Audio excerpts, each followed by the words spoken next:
សុស្ដីម្នាក់ទស្សនានេះគឺជារឿងសំខាន់ស្រីរៀបការក្នុងពេលថត live វីដេអូនៅក្នុង chapter ទី50 ផ្ដើមឡើងនៅខ្សែរឿងនៅក្នុង chapter នេះ Fanning ក៏បានប្រើដៃឆ្វេងរបស់គាត់ដែលហុំស្រាប់ទៅដោយថាមពលបិសាចច្បាច់ដាវរបស់យន់ឡុងបរិសុខហមនោះខ្ទេចទៅហើយគាត់ក៏បាននិយាយពាក្យពីរម៉ាត់ទាំងកំហឹងថ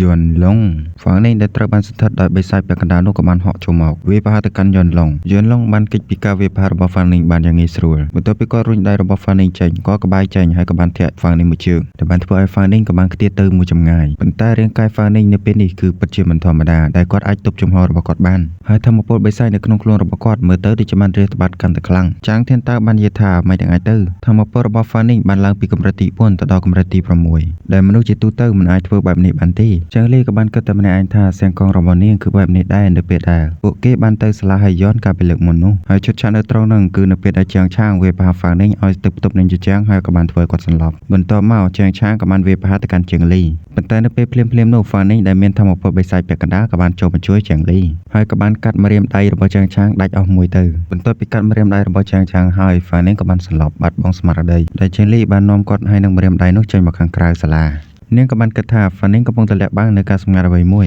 ចេញពីការស្រមៃរបស់ជាងលី Fanning ក៏បានហក់ចូលទៅវាយប្រហារយន់ឡុងបន្តទៀតដែលនៅពេលនេះ Fanning គឺដូចជាមនុស្សម្នាក់ផ្សេងទៀតទៅហើយប៉ុន្តែយន់ឡុងមើលទៅដូចជាមិនមានការព្រួយបារម្ភអីទេយន់ឡុងបានប្រើប្រាស់ធម្មពលរបស់គាត់ដើម្បីទប់ការវាយប្រហាររបស់ Fanning ហើយក៏បាននិយាយថាឯងចុងក្រោយក៏ភ្ញាក់ឡើងហើយព្រមទាំងបានចាប់ដៃដែលមានធម្មពលបិសាចរបស់ Fanning ជាប់ហើយក៏បានបោកគាត់ទៅនឹងដីដែលបានធ្វើឲ្យឥដ្ឋនៅទីកន្លែងនោះក៏ចាប់ផ្ដើមប្រែបែកយន់ឡុងក៏បានជន់ទៅលើ Fanning មួយជើងបន្ថែមទៀតពោពេញទៅដោយធម្មពលហើយ Fanning នៅពេលនេះក៏បានបាត់បង់នៅស្មារតីម្ដងទៀតធម្មពលបិសាចដែលបានចូលមកក្នុងខ្លួនរបស់គាត់ក៏បានរលាយបាត់យន់ឡុងបានចាប់លើ Fanning ឡើងហើយក៏បាននិយាយថាប៉ុន្តែយន់ឡុងកំពុងតែមើលទៅកាន់ Fanning ដែលបាត់បង់ស្មារតីនោះដូចជាកំពុងតែពិនិត្យមើលគាត់ពីអ្វីមួយតទៅមកគាត់ក៏បានទម្លាក់ Fanning ចុះទៅវិញទៅគាត់បានដកយកនៅដំបាល់មួយចេញមកហើយក៏បាននិយាយថាឯងមិនទាន់អាចគ្រប់គ្រងនៅធម្មពលនេះបានពេញលេញនៅឡើយទេចាងធានតើក៏បាននិយាយម្នាក់ឯងថា Fanning ក៏បានបញ្ចេញនៅធម្មពលនៅកម្រិតទី6ប៉ុន្តែយន់ឡុងក៏នៅតែអាចគៀបសង្កត់ Fanning បានតើយន់ឡុងម្នាក់នេះមានធម្មពលក្នុងកម្រិតណាទៅ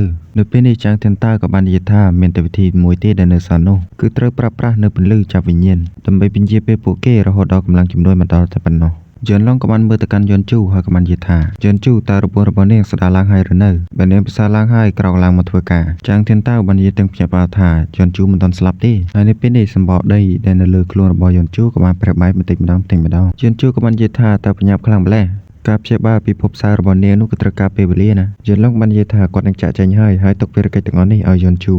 ជូក៏បាននិយាយថាមិនក៏ភ្លាមខ្លាំងម្ល៉េះយន់ឡុងប្រាប់ឲ្យនាងឈប់និយាយប្រេះផ្ដាស់ទៀតទៅដុកទ័របានរៀបចំនៅរឿងថ្មីផ្សេងទៀតយន់ជូក៏ទទួលបញ្ជាយល់ឲ្យមេនាងនឹងធ្វើភារកិច្ចឲ្យបានល្អយន់ឡុងក៏បានចាក់ចេញទៅជាមួយនឹងបាល់តេលេផននោះយន់ជូបញ្ជាន់ Fanning ហើយក៏បានគិតថាមេរបស់នាងដែលជាយន់ឡុងនឹងបានដោះស្រាយជាមួយនឹងពួកគេបានជាងាយស្រួលហើយនាងក៏បាននិយាយថាបើសិនជានាងមិនបានធ្វើប្រហែលទេនោះនាងនឹងអាចដោះស្រាយជាមួយនឹងពួកគេនឹងចាប់ Fanning បានដោយខ្លួនឯងដោយមិនចាំបាច់ឲ្យបងប្រុសឡងរបស់នាងមកជួយនាងឡើយប៉ុន្តែនៅពេលនោះក្រាស់របស់លិនសាំងក៏បានហោះចេញមកពីកន្លែងណាក៏មិនដឹងមកបុកចំក្បាលរបស់យន់ជូក៏បានស្រែកទាំងមួម៉ៅថាអាណាទេហើយវើយហើយនៅពេលនេះធម្មពលមួយដូចជាដំបាល់កំពុងតែរមាលចេញមកជូធានហួរដែលបានបាត់យន់ពីសន្លឹកនោះក៏បានចេញមកគាត់ក៏បាននិយាយថាជាតាជូរបស់នាងនឹងហើយគាត់មកទីនេះដើម្បីជួយ Fanning ហើយក៏មានកូនវិនផងដែរដែលមានទាំង keyboard ទាំងកុំព្យូទ័រមកជាមួយចាងធានតានៅខាងលើក៏បាននិយាយថានាងគឺពិតជាខ្លាំងណាស់ពួកឯងមិនមែនជាដៃគូរបស់នាងទេឆាប់នាំគ្នាចេញទៅយន់ជូក៏បានរអ៊ូតែម្នាក់ឯងថាធម្មពលវិញ្ញាណនៃខ្សោយបែបនេះតើពួកឯងមកទីនេះដើម្បីលេងសើចជាមួយនឹងខ្ញុំអីមិនឆ្ងល់ទេដែលផ្លូវវិញ្ញាណរបស់នាងមិនបានប្រមានមកកាន់នាងសោះកូនវិនក៏បានបញ្ចេញស្នេហ៍របស់គាត់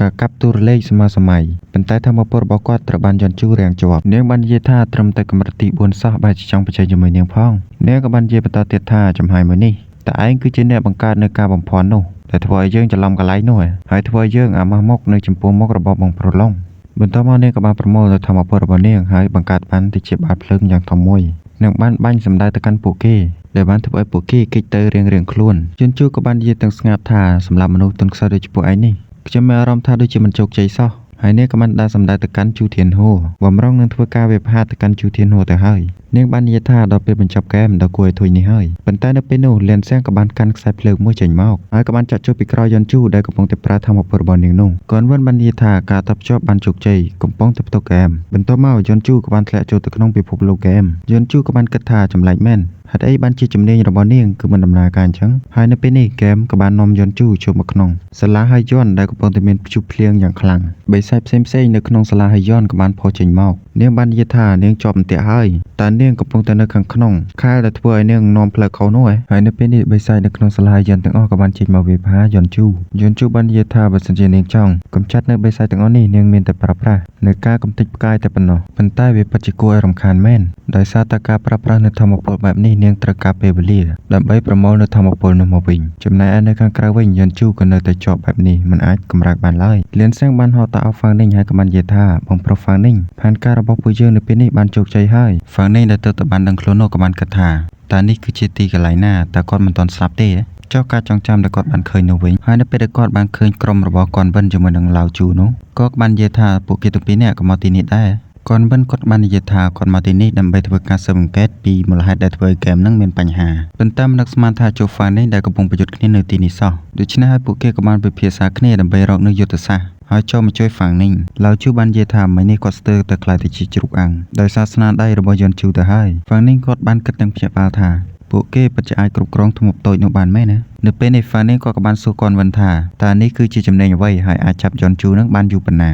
កនវិនគាត់បាននិយាយថានេះគឺជាការអភិវឌ្ឍនៃកូដធម្មពលវិញ្ញាណរបស់គាត់អាចចាត់ទុកថាវាគឺជាការបំផន់មួយនិងមិនអាចវាយប្រហារទៅកាន់យន្តជូបានឡើយបើសិនជាមានការវាយប្រហារនោះនាងនឹងភ្ញាក់ឡើងភ្លាមហ្វានីងក៏បាននិយាយទាំងភ្ញាក់ផ្អើលថាកូដធម្មពលវិញ្ញាណណាអញ្ចឹងតើកនវិនមានវិធីណាដើម្បីអាចជួយដោះកុកចង់ព្រលឹងដែលបានចាប់លីអឺរបស់គាត់បានដែរអត់កនវិនបាននិយាយថាចាំឲ្យគាត់ពិនិត្យមើលសិនថាតើអាចមានដំណោះស្រាយដែរឬអត់ហើយវាចំណាយពេលប្រហែលជា5នាទីដើម្បីរកដំណោះស្រាយហើយនៅពេលនេះយន្តជូដែលនៅក្នុងហ្គេមនោះក៏បានស្រែកថាបំផ្លាញផ្កាយដែលវាធ្វើឲ្យធម្មពលរបស់នាងទាំងក្នុងហ្គេមទាំងក្រៅហ្គេមបានផ្ទុះឡើងយ៉ាងខ្លាំងក្លាយន្តជូក៏បានស្រែកឡើងម្ដងទៀតថាភ្លើងបំផ្លាញផ្កាយដែលធ្វើឲ្យធម្មពលរបស់នាងបានផ្ទុះឡើងកាន់តែខ្លាំងជាងមុនទៅទៀតដែលធ្វើឲ្យក្រុមរបស់ Fanning គឺពិតជាភ្ញាក់ផ្អើលនិងមិនគួរឲ្យជឿហើយមកដល់ត្រឹមនេះសាច់រឿងនៅក្នុង chapter ទី50ក៏សូមស្លេះត្រឹមប៉ុណ្ណេះសិនសូមកុំភ្លេចជួយចុច like subscribe និង comment រូបបេះដូងឲ្យ admin ម្នាក់មួយផងនិងរងចាំជួប admin នៅ chapter បន្តទៀត